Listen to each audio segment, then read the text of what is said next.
കവിത പെയ്തു തോരാത്തവർ. രചന doctor Arun J. പള്ളിക്കൂടം വിടാറായപ്പോൾ പെയ്തൊഴിയാത്ത മഴയാണ്. പള്ളിക്കൂടം വിടാറായപ്പോൾ പെയ്തൊഴിയാത്ത മഴയാണ്. മഴയേക്കാൾ ഉച്ചത്തിൽ മലയാളം മാഷ് പറഞ്ഞു. മഴയേക്കാൾ ഉച്ചത്തിൽ മലയാളം മാഷ് പറഞ്ഞു. അന്യൻ്റെ മുതൽ കൊതിക്കരുത്. നമുക്ക് അർഹമായ അരിമണിയിൽ നമ്മുടെ പേരെഴുതിയിട്ടുണ്ട്. അന്യൻ്റെ മുതൽ കൊതിക്കരുത്. നമുക്ക് അർഹമായ അരിമണിയിൽ നമ്മുടെ പേരെഴുതിയിട്ടുണ്ട്. മണിയടിച്ചോടിക്കും മുമ്പ് എല്ലാ കുട്ടികളും തലകുലുക്കി. ഒഴിഞ്ഞ വയറിൽ പുസ്തകം അടുക്കി വെച്ച് ഭൂമിയുടെ ഭാരം കാലിലും മനസ്സിലും പേറി ഓടുമ്പോൾ ഉത്തമൻ ചിന്തിച്ചു, ഞങ്ങളുടെ പേരെഴുതിയ അരിമണി എവിടെ പോയിട്ടുണ്ടാവും? ഞങ്ങളുടെ പേരെഴുതിയ അരിമണി എവിടെ പോയിട്ടുണ്ടാവും? ഇനി വഴിയിലെങ്ങാനും വീണപ്പോൾ ഉറുമ്പ് കൊണ്ടുപോയിട്ടുണ്ടാവുമോ? ഇനി വഴിയിലെങ്ങാനും വീണപ്പോൾ ഉറുമ്പ് കൊണ്ടുപോയിട്ടുണ്ടാവുമോ? വായിച്ചു മനസ്സിലാക്കാൻ നമ്മുടെ ഭാഷ അതിന് വശമില്ലല്ലോ. വായിച്ചു മനസ്സിലാക്കാൻ നമ്മുടെ ഭാഷ അതിന് വശമില്ലല്ലോ. വീട്ടിലെത്തി പുസ്തകം കോലായിൽ വെച്ച് ഉള്ളു ശൂന്യമായവൻ്റെ ശുദ്ധിയോടെ ഉറുമ്പിൻ കൂട്ടിലേക്ക് അവൻ ദയനീയമായി നോക്കി.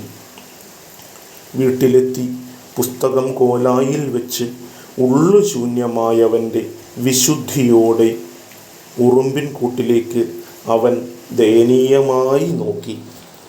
പ്രതീക്ഷയുടെ ഒരരിമണിയെങ്കിലും ദൈവം ബാക്കി വച്ചിട്ടുണ്ടോയെന്നറിയാൻ, പ്രതീക്ഷയുടെ ഒരരിമണിയെങ്കിലും ദൈവം ബാക്കി വച്ചിട്ടുണ്ടോയെന്നറിയാൻ അന്നും പതിവ് പോലെ വാട്ടക്കപ്പയും കാന്താരിയും തിന്നുമ്പോൾ ഇന്നും നമ്മുടെ പേരെഴുതിയിട്ടുള്ളത് കപ്പയിലും കാന്താരിയിലുമാണോ എന്ന് അമ്മയോട് ചോദിക്കണമെന്നുണ്ടായിരുന്നു.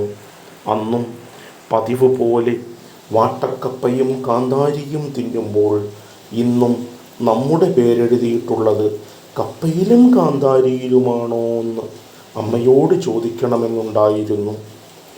കുഴിഞ്ഞ കിണ്ണം പോലത്തെ കണ്ണുകളിൽ കഞ്ഞിവെള്ളം മോന്താനില്ലാത്ത കുഞ്ഞിനോടുള്ള നോവ് നിറഞ്ഞിരിക്കുന്നത് കണ്ടപ്പോൾ അവന് ഒന്നും ചോദിക്കാൻ തോന്നിയില്ല. കുഴിഞ്ഞ കിണ്ണം പോലത്തെ കണ്ണുകളിൽ കഞ്ഞിവെള്ളം മോന്താനില്ലാത്ത കുഞ്ഞിനോടുള്ള നോവ് നിറഞ്ഞിരിക്കുന്നത് കണ്ടപ്പോൾ അവന് ഒന്നും ചോദിക്കാൻ തോന്നിയില്ല.